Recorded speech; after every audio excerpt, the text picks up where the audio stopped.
Olá, professores mágicos, tudo bem com vocês? Então, gente, hoje eu estou aqui para falar sobre a série do momento. Estou aqui para falar sobre Round 6. Não sei se você já assistiu ou não, depois deixa aqui nos comentários, mas esse vídeo vai ter spoilers, né? Tá? Então eu já tô avisando, se você não gosta, não quer saber, então vai lá assistir e depois volta. Meus amores, é o seguinte, Round 6 é uma série sul-coreana que tá fazendo muito sucesso na Netflix.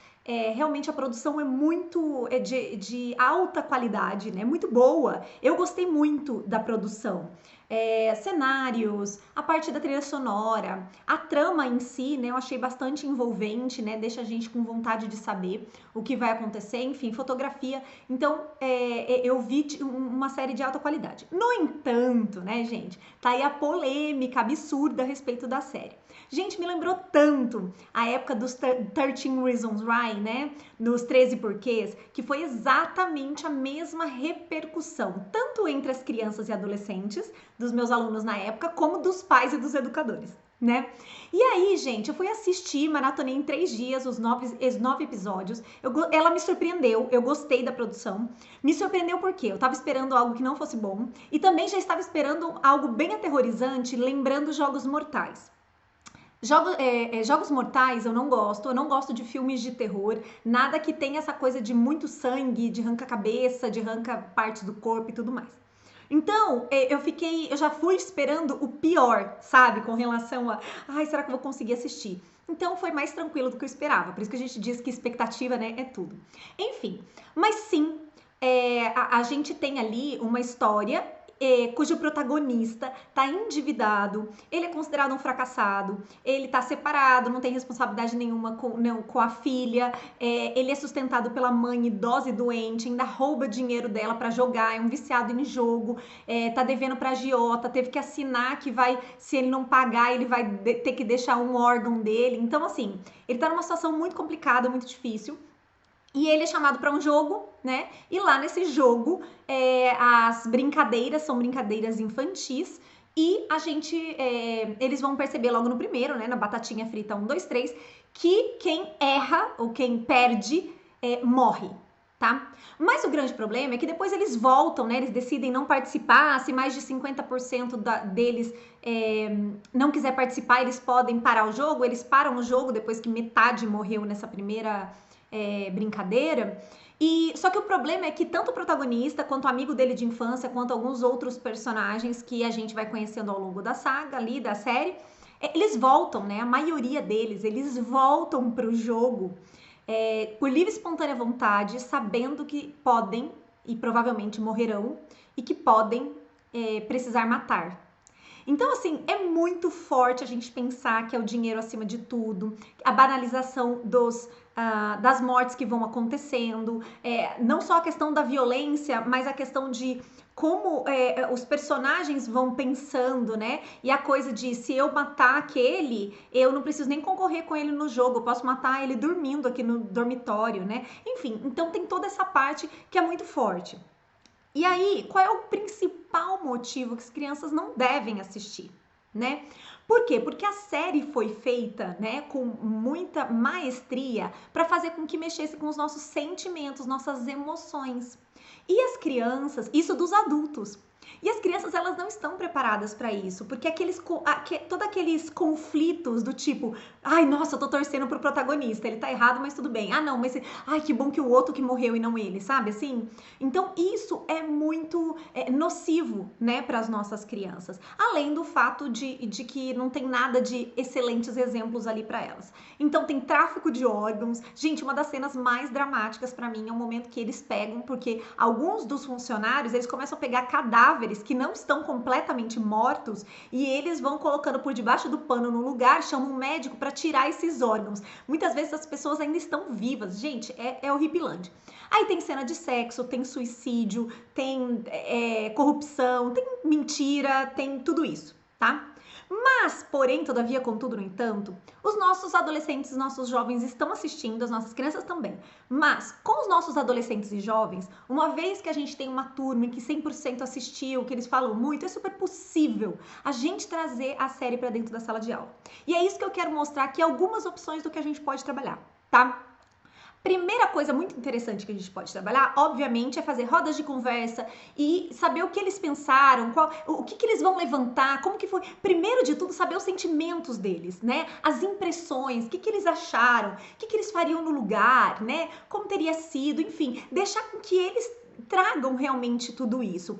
É uma excelente oportunidade para trazer temas transversais, é uma excelente oportunidade de trabalhar inteligência emocional, trabalhar a questão de diversos tipos de valores, enfim. Mas a gente também pode fazer análises críticas, né? Então, por exemplo, qual será que foi o objetivo do produtor a fazer? Né? Essa produção, esse roteiro que foi escrito há vários anos atrás e não foi aceito, e eles acharam que seria um absurdo, que jamais alguém aceitaria, hoje ele foi bem aceito, né? Por que será? O que a sociedade mudou durante ao longo desses 8 anos, 10 anos, eu não me lembro bem, até agora ela ser aceita e fazer esse sucesso todo e ser a série mais assistida da Netflix. A série mais assistida da Netflix, gente. 90 países, tá? Então, em primeiro lugar. E aí, qual será que foi o objetivo? Né? Então, é uma crítica ao capitalismo selvagem? É uma crítica aos VIPs? Né? Quem são os VIPs? Os governantes? Os milionários? Os bilionários? As pessoas que comandam cada um dos países? Que estão lá olhando enquanto os pobres, enquanto, enfim, o povo se mata? Né? Como que a gente pode fazer essa análise diante da própria sociedade? Então, as pessoas que fazem o que for preciso, porque os fins justificam os meios. Será que os fins justificam os meios? Ah, não, mas eu não teria coragem de matar. Não, matar não, mas eu teria coragem de fazer outras tantas coisas. A gente pode colocar, por exemplo, em contrapartida a corrupção, né? Então, assim, a corrupção não é isso? Será que não é isso? É a pessoa passar por cima de outra, quer dizer, tirar dinheiro de outro lugar, roubar um dinheiro que não é dele, porque ele está em busca de alguma coisa que é importante para ele, única e simplesmente.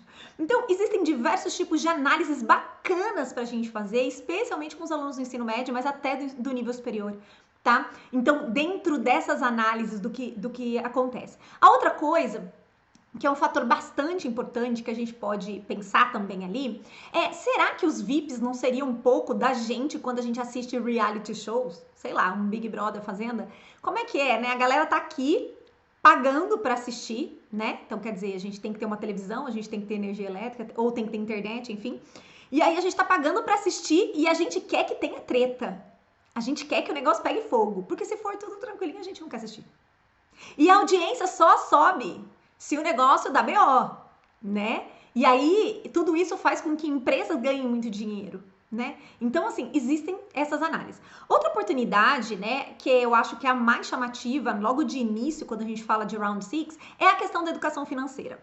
Hoje a gente sabe, né, que a educação financeira é obrigatória no Brasil, mas ela está muito longe de ser uma realidade. Nós temos um país de milhões de pessoas endividadas, assim como está acontecendo na Coreia do Sul, tá? Então, é uma realidade que o mundo vivencia que é muito triste. E aí, né, se aquelas pessoas tivessem tido acesso à educação financeira de qualidade, elas não tinham se endividado. Né? Então, como é que a gente faz para não chegar nesse tipo de situação?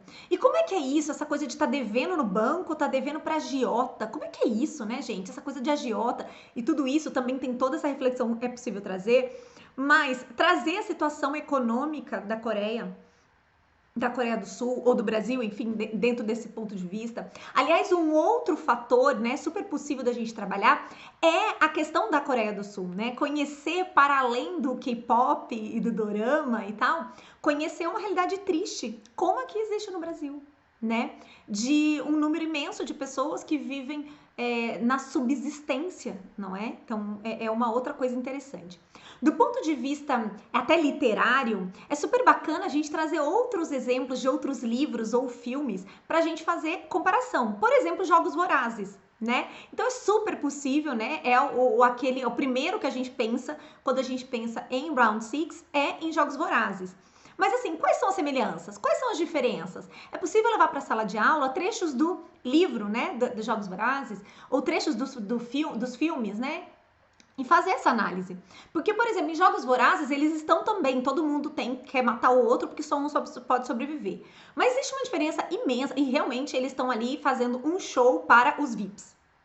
Mas existe uma diferença muito grande que a galera que tá ali no jogo, né, dentro dos Jogos Vorazes, eles foram obrigados a estar ali. Eles foram colocados ali do tipo, mata ou morra, né? Diferente dos personagens de Round Six que foram para lá por livre e espontânea vontade, porque estavam pressionados sem dinheiro, mas eles sabiam que eles foram sabendo o que era, o que estava rolando nessa segunda vez que eles voltam, tá? É possível buscar outras obras, né? Também para se comparar sobre essa coisa de estar em situação em que eu mato ou eu morro. Tá? Outra coisa que é possível a gente comparar é a questão, por exemplo, do sucesso La Casa de Papel. Por quê? La Casa de Papel ele foi totalmente construído para ser uma aventura em que a gente o tempo todo torce para os bandidos. Sim, a gente torce para os bandidos. Ah, mas eles não estão roubando, eles estão fabricando moeda. Gente, são bandidos, né? Contraventores no mínimo. E em Round 6 também, a gente começa, quando vê, a gente tá torcendo pro protagonista, a gente tá torcendo para que fulano morra e o outro sobreviva, ou fulano sobreviva em detrimento da outra pessoa. Então, tem essas coisas que são possíveis a gente fazer. Outra coisa que é possível muito trabalhar com relação a, por exemplo, língua portuguesa, é possível trabalhar a sinopse, resumo, a resenha. Aliás, esses 3 fatores dá pra gente trabalhar com qualquer filme, série e tudo mais, mas eu adoro puxar isso a partir do 6º ano, gente. Aliás, antes disso eu já trabalho com resenha crítica, né? Mas enfim, a partir dali do 6º ano, com diversas profundidades, é possível a gente trabalhar isso até o ensino superior. Tá? Então, como seria produzir uma sinopse? Já existe sinopse ali da Netflix. Será que essa é o suficiente? Será que essa chama atenção? Será que essa, tá? Como seria a sinopse? Como seria um resumo? O que é resumo? Diferente da sinopse, que é o texto de propaganda para mostrar, chamar atenção, fazer com que os outros assistam. E aí a gente tem um resumo que tem que conter começo, meio e fim da história, tem que fazer sentido, contar com poucas palavras o que acontece de mais importante. E tem a resenha, né? A resenha crítica, que não vai contar necessariamente toda a história, né? Basicamente, normalmente nem tem o final, mas vai fazer uma análise com a sua opinião, tá? Você vai ter um breve resumo e depois toda a sua opinião a respeito de tudo isso, tá? Outra possibilidade, dentro, por exemplo, de trabalhar com a língua inglesa, né? É verificar quais são os países que estão utilizando o Round 6. Como é interessante ver com que muitas pessoas têm utilizado com legenda, mas não no original, né? Mas sim utilizando o áudio em inglês. Enfim, super possível a gente fazer várias análises, ver. Aí é até interessante de ver, gente, fazer um trabalho em cima dos nomes, né? Os nomes são tão difíceis. Eu tento todo aqui e falo protagonista. Por quê? Porque os nomes são tão diferentes, né? Então, estudar um pouquinho da Coreia do Sul nesse sentido, da cultura, é bem bacana também. Outra coisa super possível de trabalhar dentro de geografia, né? Não só as questões sociais, mas também as questões de localização, né? Onde fica a Coreia do Sul? Como que é isso? Como que funciona? Qual é a língua que eles falam? Qual é a moeda deles, né? Aqueles números tão grandes, então que são um pouco diferentes do que a gente tem aqui, né? Dentro da moeda deles, eles têm mais zeros do que a gente. Enfim, então dá para fazer toda essa análise, inclusive também pensar na parte da paisagem também. Falando em paisagem, é possível a gente trabalhar a questão dos cenários, né? Então os cenários são muito lindos e inclusive existe aí uma dicotomia muito grande entre os cenários pueris, né, lindinhos, candy colors e a brutalidade que acontece ali dentro, né? A outra coisa é fazer reflexões a respeito de quem será que são os trabalhadores e por que será que eles estão ali. Né? Um jovem foi exposto, ele era muito jovem, então o que será? Né? O que ficou aí para a segunda temporada? Quais foram os nós que não foram desfeitos, né? Que a gente ainda precisa organizar? Dentro de matemática, é super excelente a gente trabalhar toda essa questão de dinheiro, de passar aquilo para o real, para o dólar, ou até mesmo toda a questão da educação financeira.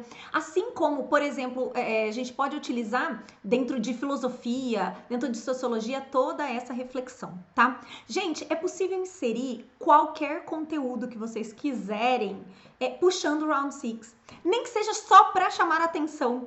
né? Utilizar o que o personagem faria em tal coisa. Utilizar um dos memes, fazer memes. Gente, eles montarem memes, né? Com essas coisas todas que eles estão utilizando agora. Enfim, então eu entendo que é super bacana e é sempre muito válido a gente puxar aquilo que os alunos estão trazendo. É a mesma coisa que a gente faz quando a gente traz o funk, gente. Você está trabalhando na periferia, se 90% dos seus alunos ouvem funk, não tem por que você não escolher um funk para trazer para sua aula, né? A gente precisa fazer parte da realidade deles. Lembrando sempre que a gente precisa, lógico, sentir a nossa comunidade, sentir a questão da maturidade dos nossos alunos. Por exemplo, os meus alunos do 6º ano têm um tipo de maturidade de vivência e de famílias que eles estão super tranquilos e a maioria assistiu com os pais, apesar de eu discordar. Mas um 6º ano de uma escola particular X aqui da minha cidade, por exemplo, nossa, eles são bebês. Então, nenhum aluno assistiu, e se alguém assistiu, não vai ter coragem de dizer que assistiu, entende? Então, assim, a gente precisa ver qual é a condição da sua comunidade, mas, dentro do possível, quando seus alunos já assistiram, enfim, e tudo mais, é possível, sim, buscar essas estratégias. Então, aproveite a oportunidade para falar sobre valores, para falar sobre o respeito à vida, para refletir, trazer reflexões dentro de uma coisa que eles estão gostando e estão achando super modinha, a gente vem e traz alguns conteúdos que a gente acha que são interessantes e importantes para eles, tá? Então, eu espero ter ajudado. Se você tiver outras dicas, deixe aqui nos comentários, tá? E aí a gente vai sabendo aí o que todo mundo tá fazendo a respeito disso, beleza? Meus amores, quem ainda não deixou o seu like, já deixa o seu like, deixa o seu comentário, se inscreva aqui no canal, ative o sininho e é isso aí. Beijo, beijo!